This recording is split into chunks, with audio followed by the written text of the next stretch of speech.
নমস্কার বন্ধুরা, Rama village food চ্যানেলে আবারও একবার তোমাদের সবাইকে স্বাগত জানাই। আজ হাজির হয়েছি স্বাস্থ্যকর ও চটজলদি একটি টিফিনের রেসিপি নিয়ে। বাচ্চাদের টিফিনে বা বড়দের হঠাৎ করে যদি খুব জোর খিদে পেয়ে যায়, তাহলে কিন্তু এই টিফিনের রেসিপিটা তোমরা খুবই সহজে অল্প উপকরণে তৈরি করে দিতে পারো। তাছাড়া এই টিফিন রেসিপিটা কিন্তু অফিসের টিফিনেও তৈরি করে দিতে পারো। তো চলুন বন্ধুরা, রেসিপিটি শুরু করা যাক। তো তোমরা এখানে দেখতেই পাচ্ছ আমি কিছুটা সবজি এখানে কেটে নিয়েছি।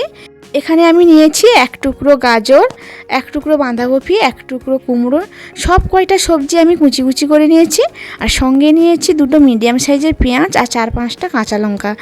এর পরের স্টেপে নিতে হবে একটা মিক্সিতে আমি সব কয়টা সবজি আরও কিছুটা কুচি কুচি করে নিব। তোমরা দেখতেই পাচ্ছ কতটা কুচি কুচি হয়ে গেছে। তার সঙ্গে একইভাবে দুটো পেঁয়াজ আর কাঁচা লঙ্কা কুচি করে রেখেছিলাম, সেগুলোও দিয়ে দিচ্ছি। সব কয়টা সবজি আমার একসঙ্গে কুচি হয়ে গেছে। এরপরে একটি গ্যাসে আমি ফ্রাইং প্যান বসিয়ে দিয়েছি। তো অল্প খানিকটা সাদা তেল দিয়ে সব রকম সবজি আমি ভেজে নিব। এই সবজিগুলো কিন্তু মিডিয়াম টু লো ফ্লেমে ভাজতে হবে। তোমরা দেখতেই পাচ্ছ খানিকক্ষণ পরে সবজিগুলো খুব নরম হয়ে আসছে। আমি তাতে দিয়ে দিচ্ছি পরিমাণ মতো লবণ। তোমরা যে যেমন সবজি নেবে সেই পরিমাণ মতো লবণ ব্যবহার করবে। আবারও খানিকক্ষণ মিডিয়াম টু লো ফ্লেমে নাড়াচাড়া করতে হবে। তারপরে দিয়ে দিচ্ছি পরিমাণ মতো হলুদের গুঁড়ো, পরিমাণ মতো জিরের গুঁড়ো, পরিমাণ মতো ধনের গুঁড়ো। সব কয়টা মশলা একসঙ্গে মিশিয়ে সবজিটাকে আবারও হালকা নাড়াচাড়া করে নিব। 2 মিনিট মতো নাড়াচাড়া করলে আমার সবজিটা রেডি হয়ে যাবে। তো তোমরা দেখতেই পাচ্ছ সবজিটা আমার রেডি হয়ে গেছে। এই রেসিপিটাতে খুবই হেলদি। আমি কিন্তু এখানে বেশি তেল ব্যবহার করিনি, খুবই অল্প তেলে আমি সবজিগুলো ভেজে নিয়েছি। তো আমার ভাজা হয়ে গেছে, আমি এটা এক সাইডে সরিয়ে রেখে দিলাম। তো আমি তার পরের স্টেপে যাই। আর একটা এখানে কাঁচের বোল নিয়ে নিয়েছি, তোমরা দেখতেই পাচ্ছ। আর এতে নিয়ে নিচ্ছি 2 বাটি আটা। তো তোমরা এই রেসিপিটিতে ময়দাও ব্যবহার করতে পারো। আমি যেহেতু হেলদি খাবার তৈরি করছি, তাই আমি এখানে আটা ব্যবহার করছি। পরিমাণ মতো লবণ দিয়ে আটাটাকে মিক্স করে নিতে হবে। তো এই আটাতে তোমরা তেল ব্যবহার করতে পারো, আমি এখানে কিন্তু একটু তেল ব্যবহার করিনি। তো আমার মিক্স করা হয়ে গেছে, আমি অল্প অল্প জল দিয়ে একটা ডো তৈরি করে নেব।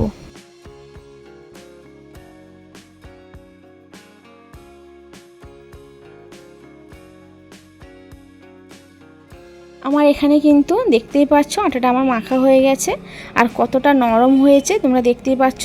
তারপরে আমি এটা ছোট ছোট সাইজের গোল গোল করে রুটির মতো লেচি কেটে নেব।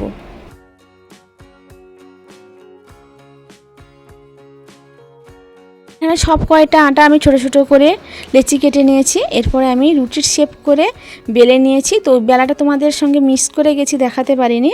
তো এইভাবে আমি যেভাবে বেলেছি তোমরা দেখতেই পাচ্ছ, খুব বেশি মোটাও করিনি, খুব বেশি পাতলাও করিনি, মিডিয়াম রেখেছি আমি। তো এর ভিতরে দিয়ে দিতে হবে আমি ভেজে রাখা সবজিগুলো। তো এইভাবে সবজিগুলো দিয়ে দিতে হবে পুর হিসাবে। তারপরে আটাটা আমি মুড়ে হাতে চেপে চেপে দিচ্ছি।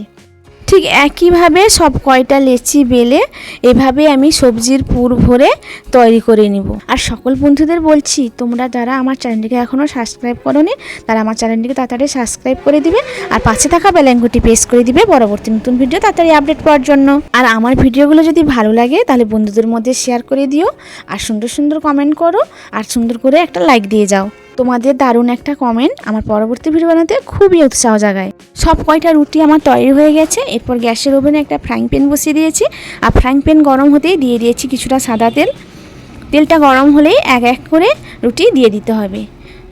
2 সাইড উল্টে পাল্টে ভেজে নিতে হবে। আর 2 সাইড হালকা হালকা লাল হয়ে এলেই তুলে নিতে হবে। রুটিটা ভাজার সময় গ্যাসের ফ্লেম কিন্তু মিডিয়াম টু লো ফ্লেমে রাখতে হবে। তো তোমরা দেখতেই পাচ্ছ 2 সাইড কেমনভাবে আমি লাল লাল করে ভেজে নিয়েছি। তো আমার একটা রুটি তৈরি হয়ে গেছে, আমি একটা প্লেটে তুলে নিচ্ছি। ঠিক একই রকমভাবে সব কয়টা রুটি আমি ভেজে নিব। আমার এই চটজলদি রেসিপিটি বাচ্চাদের টিফিনে বা বড়দের অফিসে একবার বানিয়ে দিও, খেতে কিন্তু খুবই টেস্টি হয়। কম সময়ে আর কম উপকরণে এই রেসিপিটি তৈরি করে দিতে পারো, আর বাচ্চারা কিন্তু খুবই খুশি হবে খেতে। তো দেখতেই পাচ্ছ পরোটাগুলো কত সুন্দর হয়েছে,